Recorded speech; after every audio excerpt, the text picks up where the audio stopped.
नवी मुंबई मनपा रुग्णालयात धक्कादायक घटना घडली। एका गर्भवती महिलेचा मृत्यू झाला। डॉक्टरांनी चुकीचं इंजेक्शन दिल्यानं तिचा मृत्यू झाला। मृत महिलेच्या नातेवाईकांनी हा आरोप केला। ऐरोली येथील राजामाता जिजाऊ रुग्णालयात उपचारासाठी ॲडमिट करण्यात आलेलं होतं। या महिलेला इंजेक्शन दिल्यानं महिलेची प्रकृती बिघडली आणि प्रकृती बिघडल्यानंतर वाशी येथील मनपा रुग्णालयात तिला हलवण्यात आलं। सोनम डोंगरे महिलेला मृत घोषित करण्यात आलेलं आहे।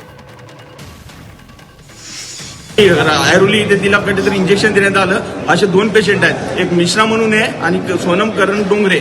तिला तिथं बेशुद्ध अवस्थेत तिथंच होती, 3 तास तिथं ठेवण्यात आलं हवं ऐरोलीमध्ये आणि त्यांनी सांगितलं नंतर वाशीला हलवलं। इथं आल्यानंतर तिचा दुर्दैवी मृत्यू झालेला आहे। या प्रशासनाने नाही होत, त्यांनी वारंवार डॉक्टरांना विचारलं तुमच्याकडून होत असेल तर आम्हाला कळवा, नाही तर आम्ही दुसरीकडे हलवतो। डॉक्टरांनी त्यांना काही न सांगता तिथं पेशंट बेशुद्ध असताना 3 तास त्यांनी दवाखान्यात तसाच ठेवलेला आहे। या डॉक्टरांविरोधात काहीतरी केलं गेलं पाहिजे। प्रशासनाला आमची एक विनंती आहे। संदर्भात ताजे अपडेट देतात आपल्या प्रतिनिधी स्वाती नाईक। स्वाती, हा जो काही धक्कादायक प्रकार घडला आहे, काय त्या गर्भवती जिचा मृत्यू झालाय तिच्या कुटुंबियांची प्रतिक्रिया, काय त्यांची मागणी आहे? या प्रकरणामध्ये कुटुंबियांचं असं म्हणणं आहे की आमची जी मुलगी होती ती व्यवस्थित होती आणि रुटीन चेकअपसाठी ती गेली होती। त्यावेळी तिला ऍडमिट करायला सांगितलं आणि त्यावेळेला इंजेक्शन दिलं आणि तिची तब्येत खराब झाली। यामुळे एकंदरीतच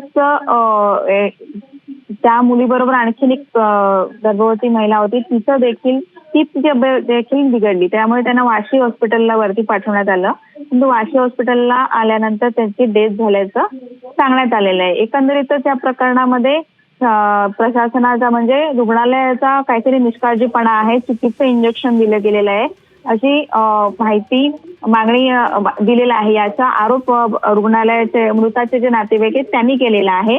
त्याच्यामुळे जे इंजेक्शन दिले त्याची चौकशी करा, त्यात जर दोषी असतील त्यांच्यावरती कारवाई करा, अशी मागणी या मृताच्या नातेवाईकांनी केलेली आहे। एकंदरीतच दिलेलं गेलेलं इंजेक्शन हे चुकीचं आहे असं या मृताच्या नातेवाईकांचं म्हणणं आहे।